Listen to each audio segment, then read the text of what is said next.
Abdominal sentado com banco inclinado. Análise mecânica. Vamos ao primeiro ponto. Observe que o tronco se encontra na vertical, alinhado longitudinalmente com a força da gravidade. Isso faz com que o torque seja inexistente.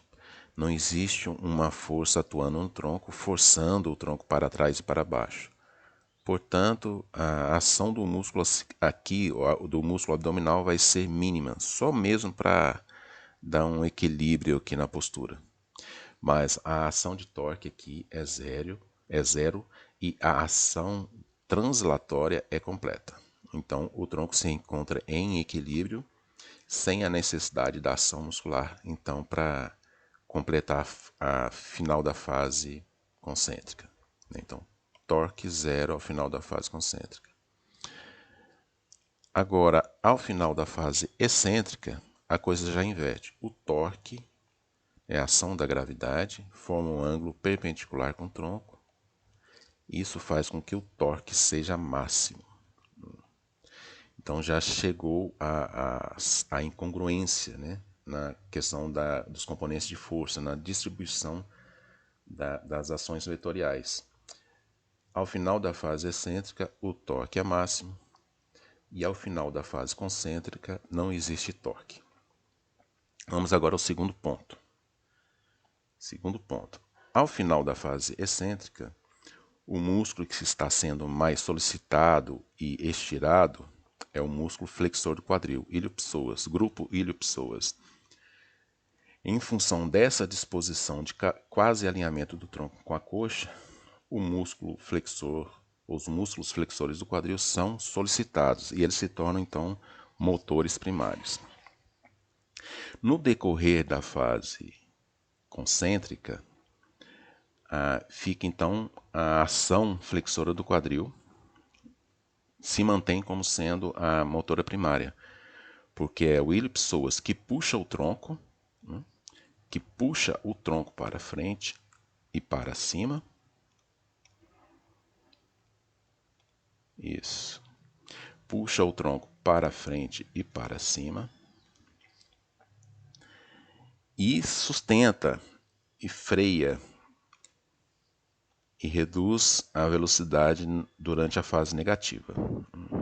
Durante a fase negativa, ação excêntrica do músculo ilio-psoas, e durante a fase positiva, ação concêntrica, né, a contração concêntrica do ilio-psoas. Então, a musculatura primária nesse exercício é o grupo flexor de quadril, certo? A postura adotada aqui começando aqui pela fase negativa, a gente pode observar que o tronco se encontra em extensão, preservando a lordose, às vezes até acentuando a lordose, e com a pelve em anteversão, né? Fazendo uma báscula para frente e para trás. Então, essa disposição, essa postura adotada, ela vai ao contrário da postura que deveria ser adotada pela ação do músculo do abdômen, porque o abdômen faz a flexão de coluna e a retroversão pélvica, né? A pelve vai para frente e para cima, né? Esse movimento, junto com a flexão da coluna. Essa é a ação da musculatura abdominal. E a gente observa aqui que nesse exercício é ao contrário. A ação predominante da postura é arco de tronco, repito, com anteversão pélvica. E essa postura se mantém durante todo o exercício, do final da fase excêntrica até ao final da fase concêntrica.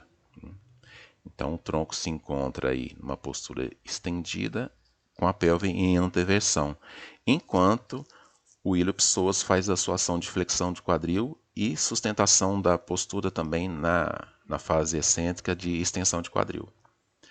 Então, relacionado ao exercício, o predomínio sem dúvida, é da musculatura flexora de quadril. Okay? Ela faz a contração concêntrica para elevar o tronco e a contração excêntrica para sustentar e frear o tronco durante a fase excêntrica. Ok? E para terminar, fechar a ideia, a gente observa que, pelo fato de haver torque máximo ao final da fase excêntrica, junto a uma ação flexora de quadril e uma postura de extensão de tronco e anteversão pélvica, a coluna vai receber grande parte, a estrutura articular da coluna lombar vai receber grande parte da ação vetorial do peso do corpo. Por quê? Porque nesse ângulo, nessa disposição aqui, ó, a musculatura flexora do quadril, ela está preparada anatomicamente para receber uma ação do componente translatório. Seria uma ação mais ou menos aqui, ó, nesse sentido de direção. Uma força que projetasse o tronco mais para trás e discretamente para baixo, né? Ela tracionasse, ela separasse, né? É uma ação translatória tracionadora. O músculo não está preparado nessa disposição, nesse grau de estiramento junto com a disposição das alavancas, para receber uma ação tão intensa do componente translatório. Com certeza a musculatura não vai absorver e vai sustentar toda a ação da carga, e parte dessa carga vai ser transferida para as estruturas articulares da lombar, principalmente. Então, em resumo, o exercício possui uma distribuição vetorial incongruente, zero torque ao final da fase concêntrica, torque máximo ao final da fase excêntrica. A ação muscular não é abdominal, porque não existe retroversão pélvica e nem flexão de coluna. E em função da má distribuição da carga, a coluna vai sofrer uma ação compressiva em cima das suas vértebras, das suas estruturas, em função dessa má distribuição. A musculatura fica incapacitada, por fim, de sustentar e resistir à carga nessa disposição. Quem sofre, então, vai ser a coluna lombar.